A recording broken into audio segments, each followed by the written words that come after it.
Neemias capítulo 9. Amém? Todos acharam? Eu quero ler o último versículo, versículo 38. A palavra do Senhor diz assim: em vista disso tudo, estávamos fazendo um acordo por escrito e assinado por nossos líderes, nossos levitas e nossos sacerdotes. No capítulo 10, no versículo 30, eles dizem o que eles escreveram. O texto diz assim: prometo não dar nossas filhas em casamento aos povos vizinhos, nem aceitar que as filhas deles se casem com os nossos filhos. Quando os povos vizinhos trouxerem mercadorias ou cereal para venderem no sábado ou em dias de festa, não compraremos deles nesses dias. Cada 7 anos, abriremos mão de trabalhar a terra e cancelaremos todas as dívidas. Assumimos a responsabilidade de, conforme o mandamento, dar anualmente 4 gramas para o serviço do templo de nosso Deus, para os pães consagrados, para as ofertas regulares de cereal e para os holocaustos, para as ofertas dos sábados, das festas de lua nova e das festas fixas, para as ofertas sagradas, para as ofertas pelo pecado, para fazer propiciação por Israel e para as necessidades do templo do nosso Deus. Também lançamos sorte entre as famílias dos sacerdotes, dos levitas e do povo, para escalar anualmente a família que deverá trazer lenha ao templo de nosso Deus, no tempo determinado para queimar sobre o altar do Senhor, o nosso Deus, conforme está escrito na lei.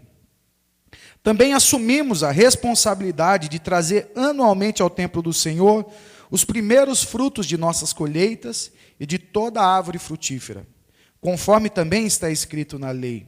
Traremos o primeiro de nossos filhos e a primeira cria dos nossos rebanhos, tanto de ovelhas como de bois, para o templo de nosso Deus, para os sacerdotes que ali estiverem ministrando. Além do mais, traremos para os depósitos do templo de nosso Deus, para os sacerdotes, a nossa primeira massa de cereal moído e as nossas primeiras ofertas de cereal, do fruto de todas as nossas árvores, do nosso vinho e do azeite. E traremos o dízimo das nossas colheitas para os levitas, pois são eles que recolhem os dízimos em todas as cidades onde trabalhamos. Um sacerdote descendente de Arão acompanhará os levitas quando receberem os dízimos, e os levitas terão que trazer 1/10 dos dízimos ao templo do nosso Deus, aos depósitos do templo. O povo de Israel, inclusive os levitas, deverão trazer ofertas de cereal, de vinho novo e de azeite aos depósitos onde se guardam os utensílios para o santuário. É onde os sacerdotes ministram e onde os porteiros e os cantores ficam. Não negligenciaremos o templo do nosso Deus. Pai, fala conosco, ministra a tua palavra, o teu recado santo e bendito. E traga, Senhor Jesus, nessa manhã, o ensinamento da tua palavra. Eu oro no nome de Jesus. Amém e amém. Glória a Deus. Você pode se assentar glorificando e adorando ao Senhor.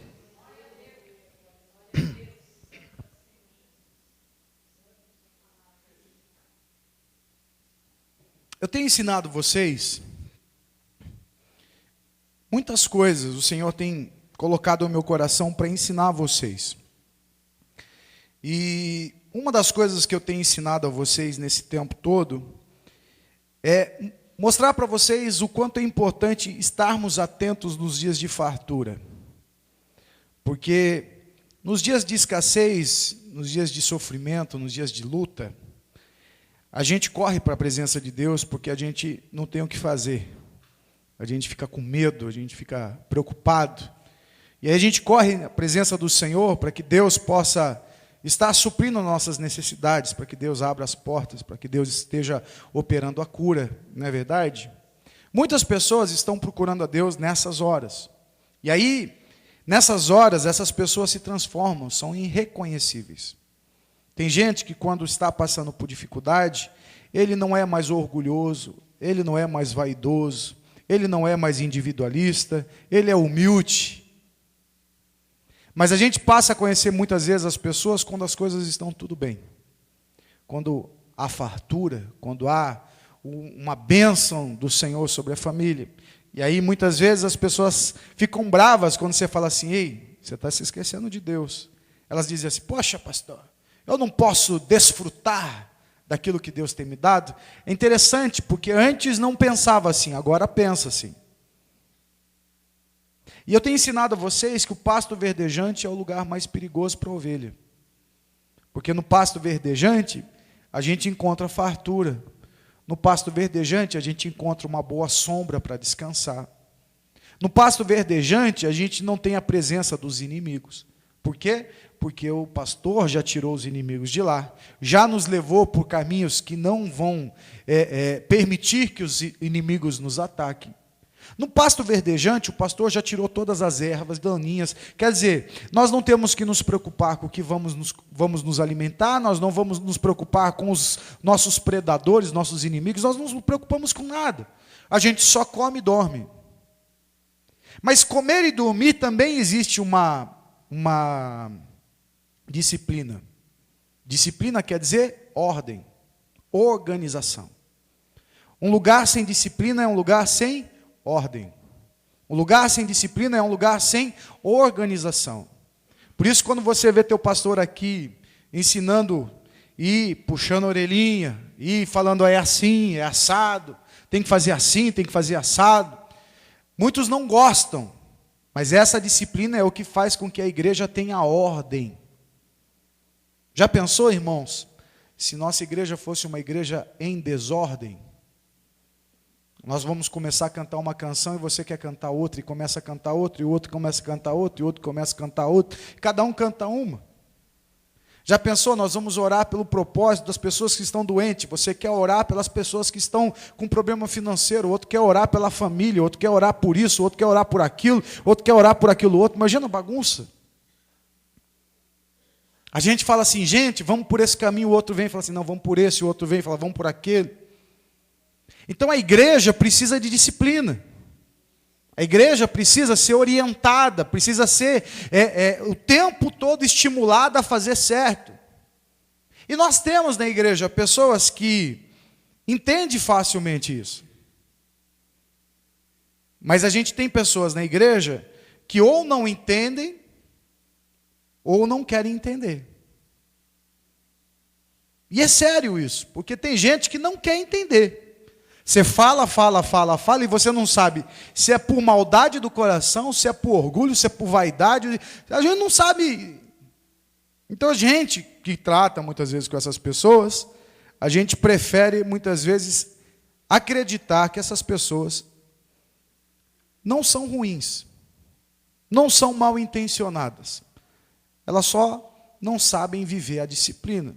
E aí a gente vai fazendo com que o ensinamento seja dado e anunciado o tempo todo como um treinamento de fundamentos. Vamos falar de novo, vamos falar de novo, vamos falar de novo, vamos falar de novo, vamos falar de novo. Quantas vezes for necessário, nós vamos falar de novo, para que um dia essas pessoas possam aprender. Mas a gente sabe e tem aprendido que tolo geralmente não aprende e não quer aprender. Mas o nosso papel é o quê? É continuar trazendo a disciplina. O nosso papel é o tempo todo falar, não pode, não pode, não pode.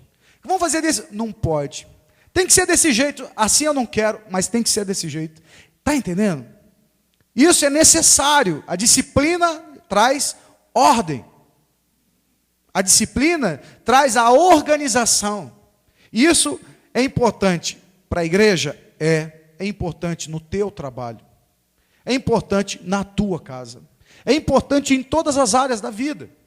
Uma casa onde não há disciplina, muitas vezes os filhos fazem o que querem. Imagina, um marido que chega do trabalho sujo, e a esposa não fala para ele assim, olha, não deita na cama que o lençol está limpo. Ele vai lá deitar no lençol limpo. Ele vai sujar a fronha de suor, de graxa, de sujeira da rua. Não é verdade? Aí a esposa fica brava e fala assim: não deita na cama, está limpa. Ela está pondo uma disciplina. Para quê? Para aquele infeliz tomar banho. Porque ele não gosta muito, ele quer só deitar na cama limpa, mas ele é fedidão, porcão. Sabe? Se a mãe não falar para os filhos assim: vai lá lavar as mãos. Você está vindo da rua, vai lavar as mãos, menino. Se a mãe não põe essa disciplina, esse menino vai viver com um problema de virose. E você sabe o que é virose? Virose é o diagnóstico que os médicos usam quando eles não sabem o problema. Então eu não sei o problema, é uma virose. Fácil, né? Eu posso ser médico assim também. Você vem, espirra, é virose. Você tosse, é virose. É virose. Pastor, olha, estou com uma dor de barriga, já sei o que é virose. Estou com uma dor de cabeça, já sei o que é virose. Porque clínico geral só fala que é virose. Então, se a mamãe não falar para os filhinhos lá: lava a mão, menino, não pega esse negócio e põe na boca. O que ela está fazendo? Ela está pondo ordem para quê? Para que ela não tenha que levar para o médico, nem tenha que gastar dinheiro com remédio, e para que aquele filhinho possa ficar saudável. Mas se a casa não tem disciplina, essa família vai viver correndo para o hospital. Por quê? Porque toda hora tem alguma coisa errada. Você está entendendo o que é disciplina? Eu estou tentando trazer o mais prático possível para você entender o que é disciplina. E a disciplina é importante. E nós precisamos entender o que é disciplina. Por quê, irmãos? Porque a gente não brinca com a disciplina. A gente não faz de qualquer jeito, ou a gente faz quando quer. A disciplina está lá para ser cumprida. E não tem como. Esses dias eu fui com o seu Milton pregar e falar do cruzeiro numa igreja que fica do outro lado da cidade. E eu estava cansado, irmãos, estava tarde, estava com fome. E eu tinha que andar na marginal a 70 por hora. E eu pus o piloto automático do carro, tirei o pé do acelerador, deixei no piloto automático e fiquei lá. E você vai. E aí começou a dar aquele sono. Eu falei: meu Deus, não está acabando nunca isso. E aquela marginal não acabava, e marginal Pinheiros não acabava. Eu falei: meu Deus do céu. Chega uma hora que você começa a fazer o quê? Desliga o piloto automático e... Mas e se eu esquecer do radarzinho? Ele está lá exatamente para manter a disciplina. A gente cansa, a gente quer acelerar, mas ele está lá para manter a disciplina. Aqui é 70, se você quer andar mais, você vai ser punido.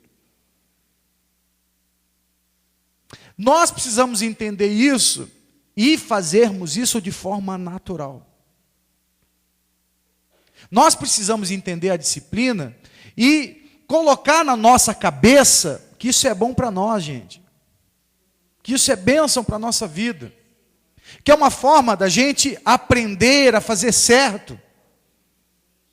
Conversava com um pastor essa semana, amigo, que ele foi fazer as provas para aspirante, para postular aspirante, e ele falou assim: reprovei. Eu falei: mas você estudou? Não. Eu falei: mas você quer passar uma prova que você não estudou?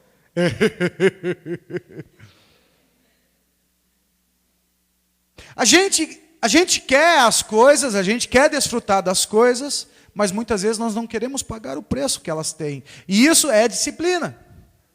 Quero passar numa boa faculdade. Para passar numa boa faculdade, eu preciso estudar. Eu quero fazer um curso onde eu vou ter uma boa graduação profissional. Legal, ótimo. Vai estudar. Vai se preparar. Muitos não querem. Muitos olham posições de destaque e acham o máximo, mas eles acham que a sabedoria vai vir assim, ó. Vou aprender assim, ó. Não é assim que acontece.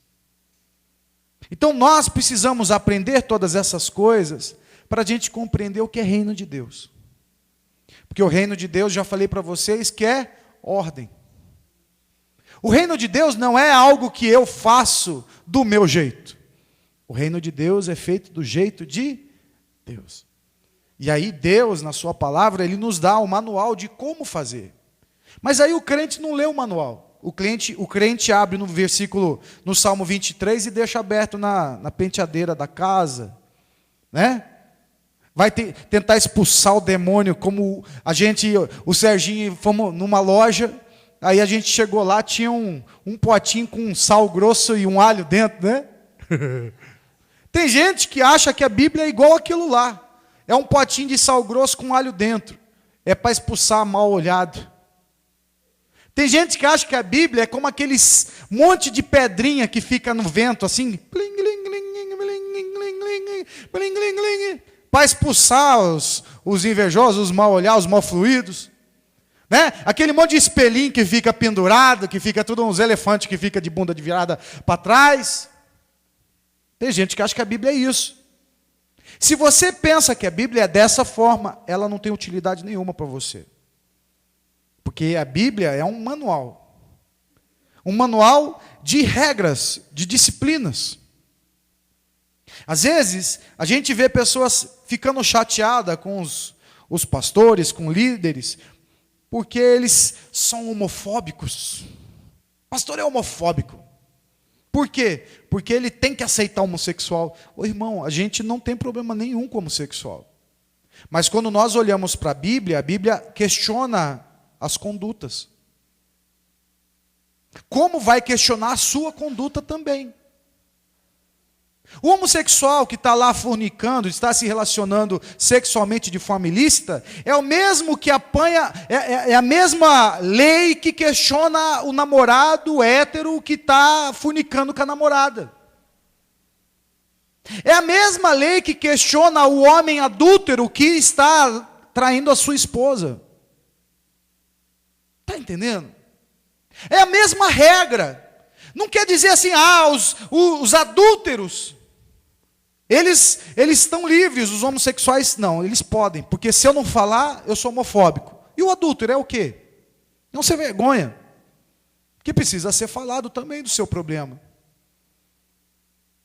A desonestidade é outra coisa, a ruindade, a malícia, a luxúria, a mentira, tudo coisas que são pontuadas na Bíblia, que são comportamentos que nós não devemos ter.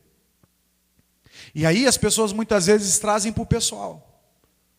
Muitas vezes as pessoas querem dizer assim, você é isso, você é aquilo, porque eu tenho que concordar com as práticas. Só que a Bíblia, ela é clara, você quer viver o reino de Deus? Essas são as práticas. Você quer estar inserido no reino de Deus? Esta é a conduta de quem vive o reino. Mas eu não quero viver isso, então você não está no reino de Deus. Você pode estar vindo à igreja, você pode frequentar o culto, mas se você não trouxer essa ética, essa disciplina para a sua vida, você está se enganando, irmãos. Vocês estão se enganando. E eu sou verdadeiro em dizer isso para vocês, porque nós não estamos aqui selecionando pessoas, essa pode, essa não pode, essa pode estar, essa não pode estar. Não, a Bíblia ela deixa claro que ela não está aqui avaliando pessoas, ela está avaliando condutas. E as condutas são reprováveis. E quando elas são reprováveis, o Senhor fala assim, se arrepende. Ele está dizendo o quê? Muda teu pensamento. Muda teu pensamento. Se converte, quer dizer, muda a sua atitude. Para de fazer o que você está acostumado a fazer para fazer outra coisa. Então se arrepende. Muda teu pensamento. Muda o seu caminho. Faça outra coisa.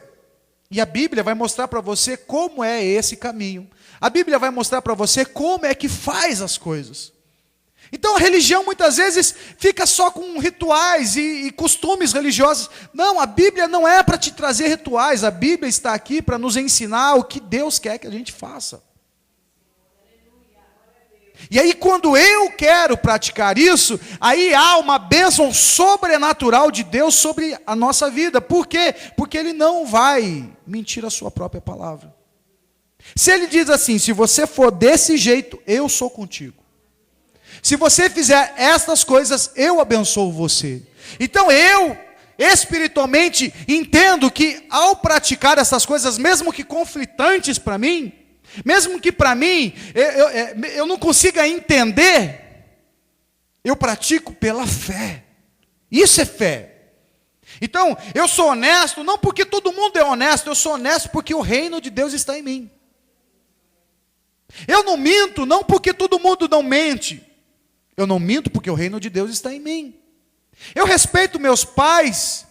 Por quê? Porque todo mundo tem que respeitar, é obrigado a respeitar? Não, porque o reino de Deus está em mim. Então eu não faço isso forçadamente. Eu não faço isso porque todo mundo faz. Eu faço isso porque o reino de Deus está em mim. Então eu não faço força para produzir, eu só preciso do reino de Deus e eu começo a produzir naturalmente. Naturalmente. Uma pessoa geralmente, ela declara assim, olha, eu não fumo porque minha religião não permite, eu não bebo porque minha religião não permite, eu não me drogo porque minha religião não permite. Ei, gente, esquece isso aí. Eu não fumo porque Deus quer que eu tenha saúde. Eu não bebo porque Deus quer que eu viva há muito tempo.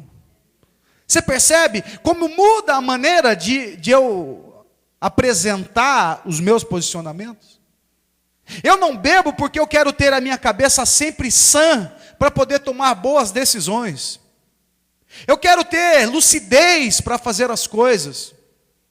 Eu quero poder ter equilíbrio para poder falar, para poder agir. Por isso eu não bebo. Não é porque minha religião não permite, é porque eu quero aprender a ser feliz sem ter a minha mente tomada por qualquer tipo de droga. Então eu vou a uma festa e eu quero nessa festa aproveitar o máximo dela, conversar com o máximo de pessoas, só que se eu tiver bêbado, as pessoas não vão querer conversar comigo, eu vou ser um chato e todo mundo vai dizer, ei, bêbado chato. Vocês estão entendendo? É a maneira como eu quero me apresentar, só que isso não é forçado, isso tem que ser natural. E por que eu li para vocês essa carta? Eu li essa carta porque isso aqui é forçado, irmão. O povo era escravo, tiveram a oportunidade de reconstruir a cidade, tiveram a oportunidade de reconstruir o templo, tiveram a oportunidade de começar tudo de novo. Então, para quem está por baixo, jura qualquer coisa. Quem está por baixo promete qualquer coisa. A Sarinha vai ficar quietinha, né, Sarinha? Quietinha, tá? A gente, quando está por baixo, a gente promete qualquer coisa. E é o que eles fizeram. Vamos fazer uma carta, assinada pelos líderes, levitas, sacerdotes, dizendo, eu prometo, eu prometo, eu prometo, eu prometo. Ô irmão, lê o último capítulo de Neemias, você vai ver Neemias tendo que voltar na Jerusalém, porque depois que ele termina o estudo, ele volta a ser copeiro do rei. Ele volta a ser a vida dele. Só que aí ele fica incomodado, ele fala assim, vou voltar lá, vamos ver como que está a cidade. Aí ele volta na cidade, o Tobias, que era um dos perseguidores e inimigos, ele estava usando uma parte do templo para guardar seus cacarecos. Olha, o inimigo que impediu, que fez de tudo para derrubar o propósito, agora ele tem uma salinha lá no templo de Deus para guardar suas bugigangas. Por quê? Porque ele era parente do sacerdote. Sambalate, que era outro inimigo, sabe quem que era o genro dele? O neto do sumo sacerdote. E aí os inimigos que tinham feito tudo para destruir o trabalho, estavam envolvidos. Os levitas tiveram que voltar para suas terras, voltar a ser escravo. Sabe por quê? Porque o povo não levava mais oferta. O povo não pagava mais o salário dos levitas. É só você ver o último capítulo de Neemias. E aí você vê Neemias dizendo assim, Senhor, olha, o Senhor está vendo como eu estou me esforçando. O Senhor está vendo como eu estou lutando para que esse povo tenha uma cabeça diferente. Mas olha, lavo minhas mãos, é com o Senhor. E eles? Você está percebendo que cartinha não resolve problema nenhum? Você está vendo que falar de boca? Oh Deus, eu prometo que eu vou ser assim. Prometo que eu vou começar na segunda-feira uma dieta. Prometo que eu vou comer outra coisa. Prometo que eu vou amar mais minha esposa. Prometo mais que eu vou respeitar mais meu marido. Prometo mais que eu vou disciplinar meus filhos. Prometo. Mas aí entra o dia a dia e a gente não faz nada. que adiantou? Vocês estão entendendo o que Deus quer falar para nós hoje? Hoje o Senhor quer nos ensinar. Hoje o Senhor quer mostrar para nós um fundamento que nós esquecemos. Ô irmão, praticamente toda semana eu recebo no gabinete pessoas que dizem assim: pastor, agora eu vou ser dizimista. Agora, pode contar, vou ser dizimista agora, vou ser dizimista. Olha, pastor, eu estava meio assim, café com leite, vindo aos cultos. Não, agora pode contar, todo culto eu vou estar aqui. Vou querer servir todos os cultos agora. Eu falo assim: nossa, que benção, irmão. Olha, eu quero fazer isso, quero fazer aquilo, quero pintar, quero colher, quero raspar, quero plantar, quero preparar a terra. Eu falei: nossa, irmão, você vai fazer tudo isso? Vou, pastor, agora eu vou. Uma semana depois, o irmão já não veio mais na igreja. A irmã já fala assim: não, pastor, eu estou muito ocupada. Aí eu fico assim: cadê o dízimo? O dízimo, aconteceu uns imprevistos. Eu tinha que passear, né, pastor? Mas não fui eu que pedi, foi você que falou que ia fazer. Você que falou que ia se comprometer. Você que falou para mim que Deus falou com você. Deus falou comigo, pastor. Nossa, agora eu acordei outro homem. A cartinha, é a mesma cartinha. Aí chega aqui, o culto abençoado, aí o cara começa a chorar. Deus, eu prometo, Senhor, eu vou mudar, Senhor. Olha, você é outra coisa, você é diferente, Senhor. Acabou o culto, já está xingando a mulher na porta. Já está falando mal. Vai conversar um assunto. Aí está com a esposa do lado, assim, a esposa já vai dizendo: não é assim não, não é assim não. Acabou de falar que ia respeitar o marido. Acabou de falar que ia amar a esposa. Acabou de falar que ia respeitar os pais. Vocês estão entendendo? Eu vou mais profundo um pouquinho. Acabou de falar para Deus que ia fazer 7 semanas de propósito ao Senhor. Você sabe, irmãos, o culto começa às 8. Às 8 horas. Quando nós nos propomos a fazer 7 semanas, a gente está oferecendo o que para o Senhor? 7 cultos. Então, se o culto começa às 8 e você chega às 9, você está dando culto ou você está dando sobra? Está dando sobra. Isso não é culto. Culto é quando você acorda antes, chega antes, se prepara antes e depois oferece um culto ao Senhor. É um culto inteiro para o Senhor. 7 semanas de culto inteiro para o Senhor. É 1h20, irmão. 1h20. Está entendendo? Eu quero que vocês entendam, porque a gente se compromete. Deus pediu isso aqui? Deus pediu essa cartinha para eles? Não, mas é porque eles estão por baixo. E quando eles estão por baixo, e quando a gente está por baixo, a gente vende até a mãe. E nós precisamos entender isso. A gente se compromete com Deus de fazer as coisas. Olha, Deus, nós vamos levar os cereais, nós vamos levar as ofertas, nós vamos sustentar os levitas, vamos sustentar os sacerdotes. Olha, o que o sacerdote disser. Ele fala assim: se a minha família vai ter que servir a Deus essa semana na igreja, olha, o que ele falar, está falado. Olha o que esse povo está pedindo, meu Deus do céu. É como se você chegasse assim: pastor, a Liliane vira assim: pastor, olha, pode contar comigo, minha família, nós vamos estar aqui, o senhor pode dar ordem. O que nós vamos fazer? Daí eu falo assim: filha, domingo que vem você pode estar? Domingo que vem não dá. E na outra semana você dá? Na outra semana eu tinha um compromisso, pastor. Quer dizer, ela se propôs, mas eu não vou poder. É isso que a carta a Neemias, que Neemias ele relata aqui, está dizendo. Isso é uma carta de gente tola. Isso aqui é promessa de tolo. Eu quero muito, irmãos, que vocês entendam, porque Deus abençoou tremendamente muita gente, e continua abençoando muita gente. Mas nós precisamos compreender essas coisas, para que a gente não venha profanar as coisas de Deus. Para que a gente não venha achar que as coisas de Deus é feita do jeito que a gente quer. Porque, irmãos, eu entendo que nosso Deus é tão bom e tão amoroso, que Ele não quer ver a gente fazendo promessas, Ele quer ver a gente se relacionando com Ele.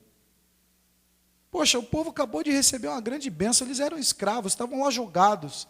Deus vai lá, traz um, depois traz outro, reconstrói tudo. Olha, vida nova, começa a vida nova. Olha, vamos nos comprometer. Não, vida nova. Olha para os erros que vocês cometeram e não cometam mais.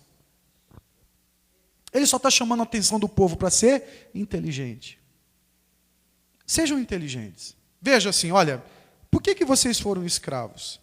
Se você olhar no capítulo 8, 7, 8 e 9, você vai ver o quê? Que Esdras, juntamente com alguns sacerdotes, eles começam a ter o trabalho de ensinar a palavra de Deus. Então eles constroem um palco, assim, um pequeno púlpito, onde Esdras fica com a palavra de Deus falando. Ele fica ali ensinando ao povo e mostrando ao povo todos os seus erros.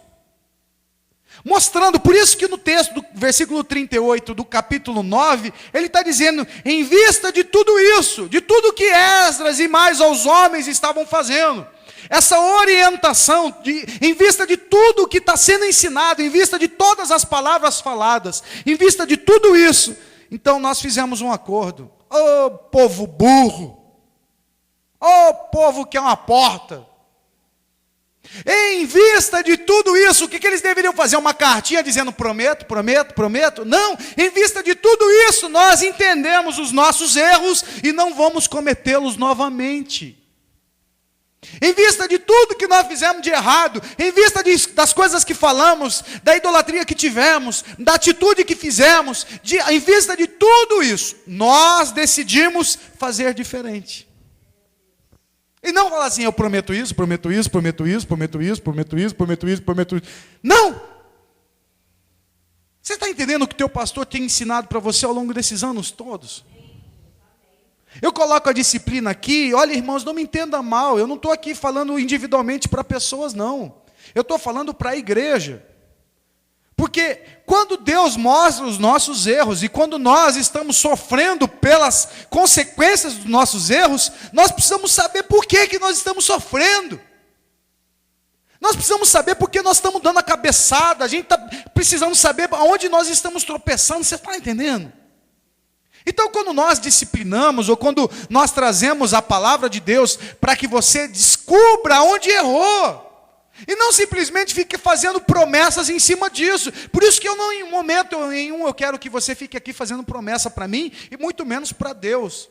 Mas eu quero que você veja onde você errou e não erre mais. Eu quero que você veja assim, onde você está errando no teu casamento. Não erra mais, irmão. Onde você está errando, minha irmã, não erra mais. Isso é amor de Deus, gente. Isso é amor de Deus, porque a vontade de Deus é que a gente possa estar sendo abençoados. Quando eu falo para vocês que o Senhor merece um culto inteiro, eu não estou falando para vocês individualmente. Eu não estou falando de hoje, eu estou falando de todos os dias. Que eu vejo muitas vezes a igreja chegando aqui depois que o culto já começou. Ô irmãos, eu moro do outro lado da cidade. E como pastor da igreja, eu chego 20 minutos antes e me preparo para o culto. Vocês moram do lado da igreja. Vocês moram do lado da igreja. É uma questão de se programar, é uma questão de organização. Se você vai ter uma entrevista às 8 horas da manhã, você sai 1 hora antes, chega antes para você fazer a entrevista. Porque a entrevista para o teu trabalho é melhor do que o culto ao Senhor. Vocês estão entendendo? Que passeio, nós fazemos passeio, vamos sair 7 horas a igreja está toda na frente. Por quê? Porque 7 horas nós vamos sair, quem não chegou às 7 vai ficar. Então todo mundo chega 15 minutos antes, mas por que o culto do Senhor nós temos que chegar sempre atrasado? Porque para o culto do Senhor a gente tem que sempre, a gente chega no meio do louvor, a gente chega no meio da palavra, a gente chega na hora do amém, não gente, não. O Senhor merece respeito. O Senhor merece mais respeito. O Senhor merece mais respeito. Eu vou servir ao Senhor. O pastor falou que eu tenho que trabalhar, tenho que chegar meia hora antes. Pastor chato. Não, o Senhor merece respeito. O Senhor merece o respeito dos diáconos, o Senhor merece o respeito dos músicos, o Senhor merece o respeito dos pastores, o Senhor merece o respeito dos professores, o Senhor merece o respeito da igreja. Aí a gente chega no meio do culto, ou chega 5 minutos que o culto começou, e vai subindo, pegando instrumento, servindo como diácono, diaconisa, e sendo professor. O Senhor merece respeito, e não promessas, respeito. E eu só respeito quem eu amo, eu só respeito quem eu amo. E olha, eu posso falar isso com toda a clareza para vocês, porque eu comentava ontem, como um menino imperativo, com déficit de atenção, eu só respeitava quem eu amava. As pessoas diziam, o Marlon. Eu olhava para essas pessoas e falava assim, você me odeia, eu também te odeio. Você não dá bola para mim, você não quer nem me dar uma atenção, então também não quero nem saber de você.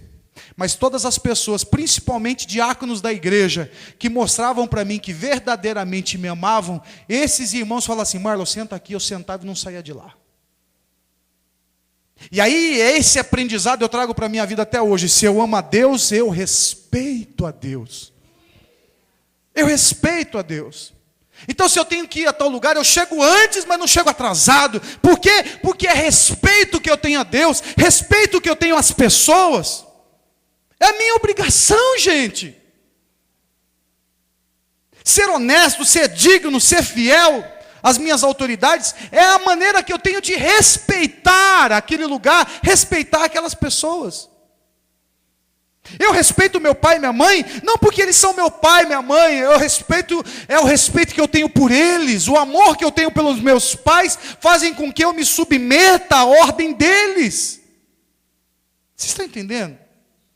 E não simplesmente, tá bom, pai, eu prometo para você que eu não vou fazer de novo. Não, eu não quero a sua promessa, eu quero que você faça. É isso que esse texto de Neemias está nos ensinando. Deus não quer promessas. Deus não quer promessas, Deus quer pessoas que o respeitem. Porque este lugar é santo.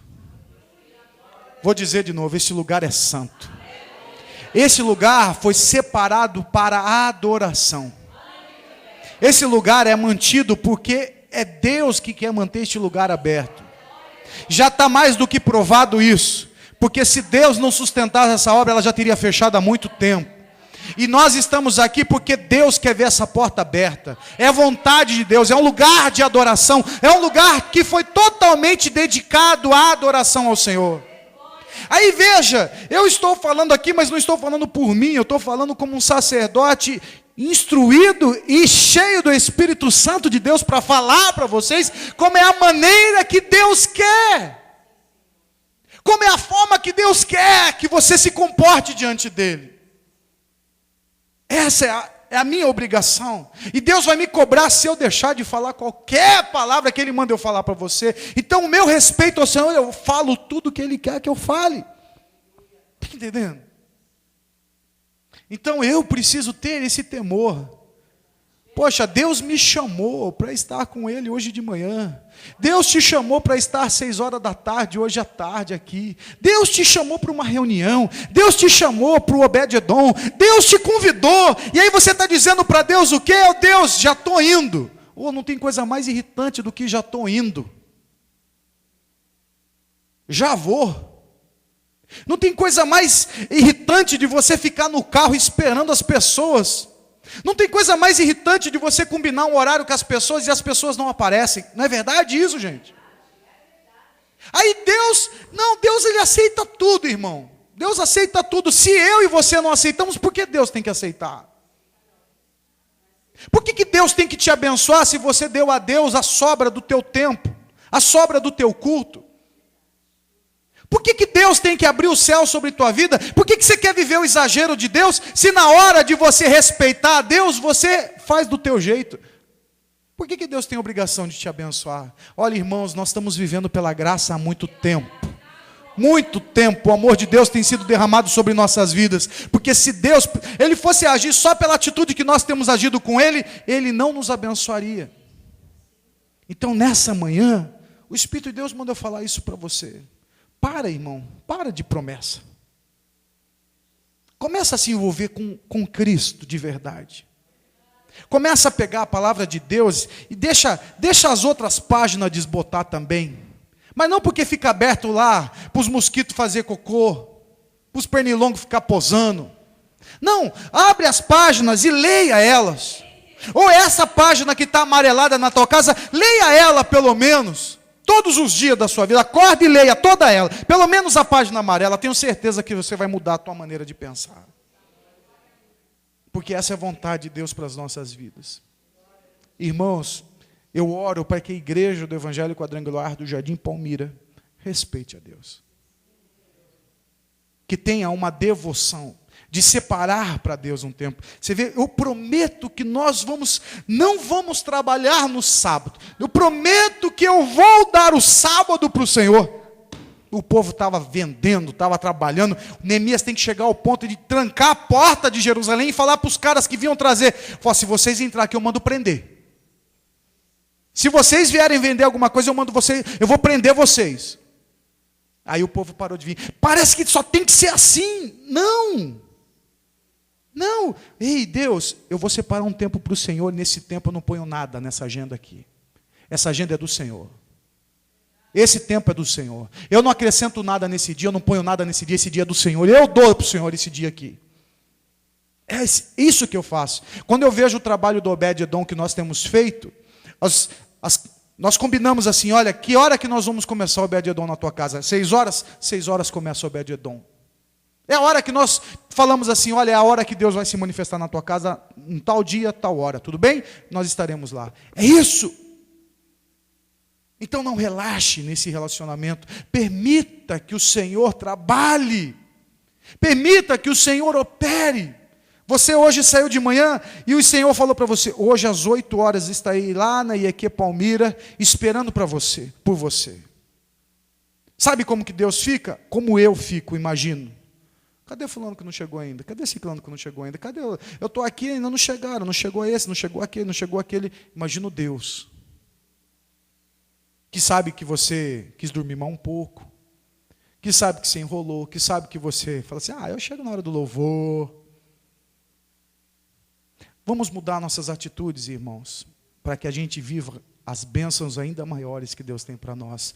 Tenho certeza que Deus tem coisas muito maiores para você. E só alguns receberam isso.